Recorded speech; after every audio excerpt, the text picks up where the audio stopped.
Welcome back to the deep dive. Honestly, it is great to have you join us again for another exploration. Absolutely. We're really happy you're here, ready to jump back into the cockpit of Elite Dangerous with us. And yeah, that's exactly where we're headed today. We've got, well, a whole set of logs here from a commander out there in the black. Mm-hmm. And we're going to dig into them, see what's been happening lately, insights, updates, maybe a few surprises. Yeah, this deep dive is really about looking at recent events, recent updates in Elite Dangerous, but through the eyes of a player, someone actually living it. Exactly.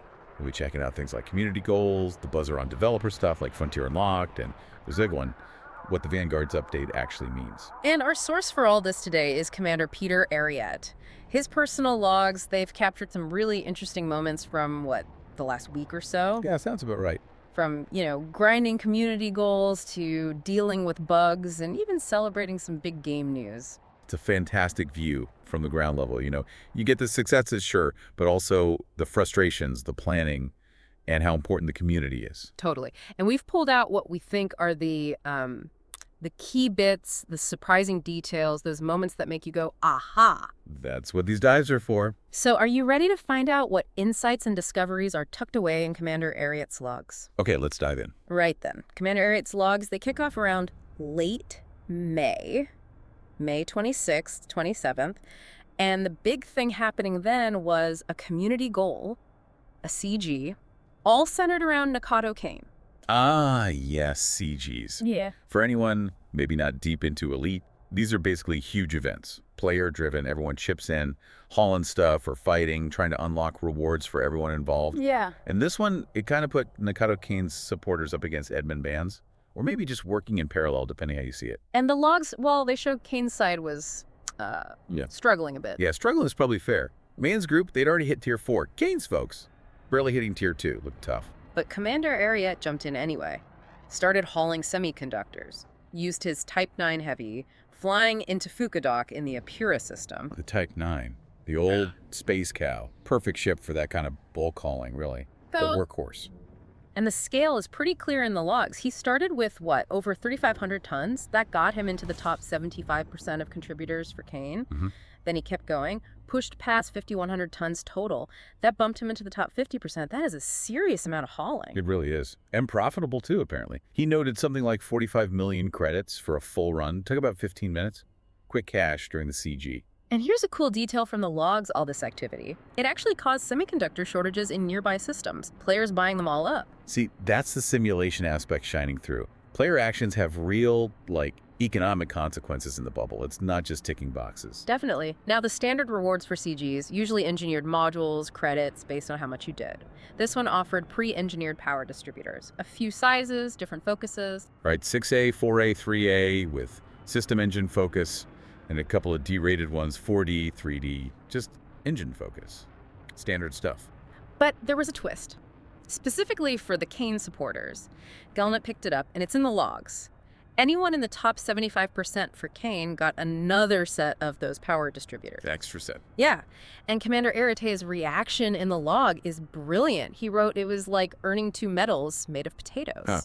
Okay, that's pretty funny. A bit odd, maybe, but hey, double rewards are double rewards, even potato medals. Exactly. It really captures that slightly quirky side of Elite sometimes. And that whole CG experience, it really shows the core loop, doesn't it? The grind, the money, how players mess with the economy, and the sometimes weird rewards makes you think about how they balance trying to get people involved versus just giving stuff away. Yeah, why double up for the side that was losing? To keep people engaged. Adds a layer, doesn't it? For sure. And speaking of choices, Yeah. right around the same time, May 27th, Commander Ariete hit what he called a moral dilemma. Oh yeah, this was really interesting. He's hauling for the Kane CG, right, to Fukadoc. Mm-hmm. But he finds out he could also deliver materials somewhere else. Bowersock's port in the Winiyama system. Okay, and the catch. Delivering to Bowersock's did nothing for the Kane community goal. Bowersock's was basically, let's say, aligned against Kane for that event. Right, and this is the key, delivering to Bowersock's, the enemy station, gave thousands of Kane merits per run. Merits. Sure. The power play currency. That's what you need to rank up with Kane, get those special modules, all that jazz. Oh, you see the dilemma. Help Kane maybe win the CG, even though it looks unlikely.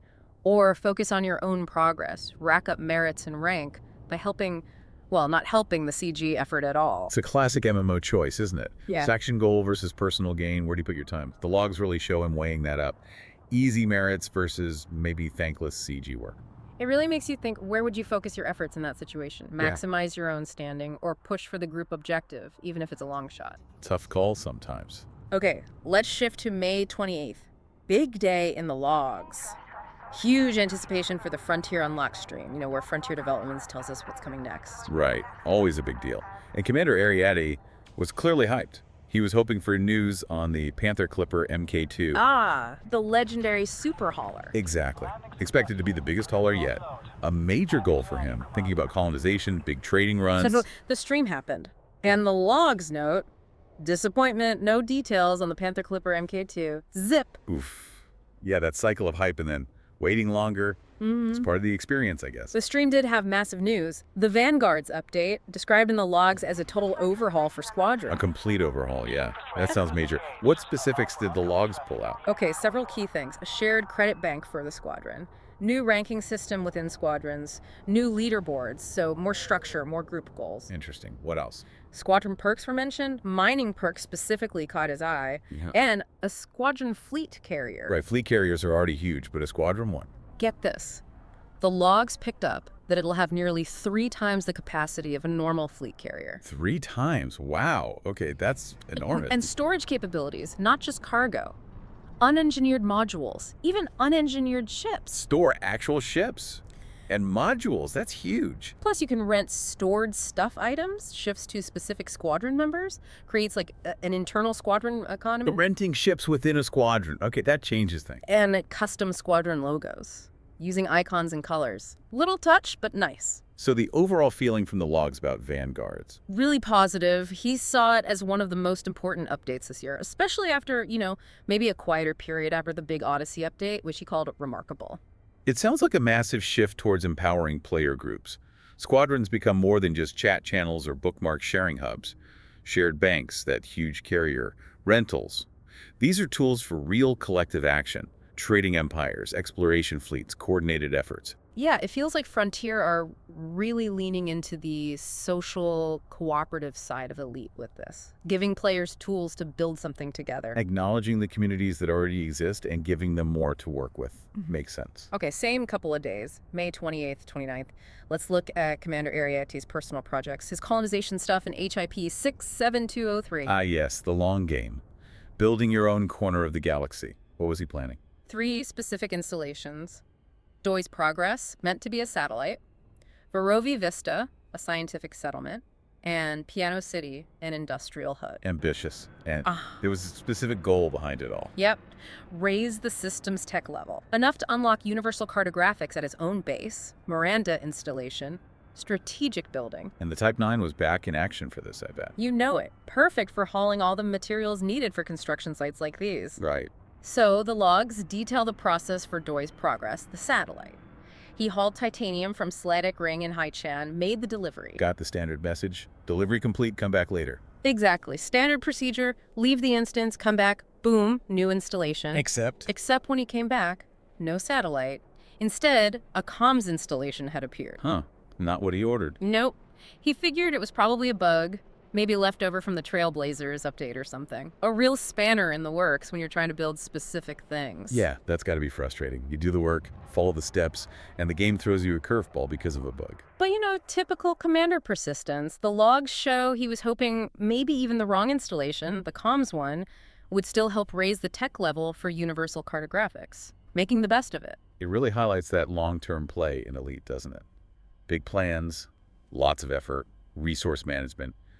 But you also have to deal with the game's quirks. Bugs happen. You adapt or hope it still works out. It's that constant negotiation between your plans and the game's reality. Exactly. All right, let's look at May 29th and 30th. This part of the logs gets into the real nitty-gritty, the day-to-day gameplay, tackling weekly tasks for Nikaido Kane. Ah, the power play grind. What was on the list? A lot. 10 tasks total. Selling rare goods, rescues, destroying rival ships, bounties, salvage, scanning things, transport missions, even hacking. A real mix. Requires a pretty versatile ship and approach then. And his ship of choice for these power play jobs, the Cobra Mk5, he specifically calls it his favorite for this work, loves the versatility. The Cobra Mk5. Interesting choice.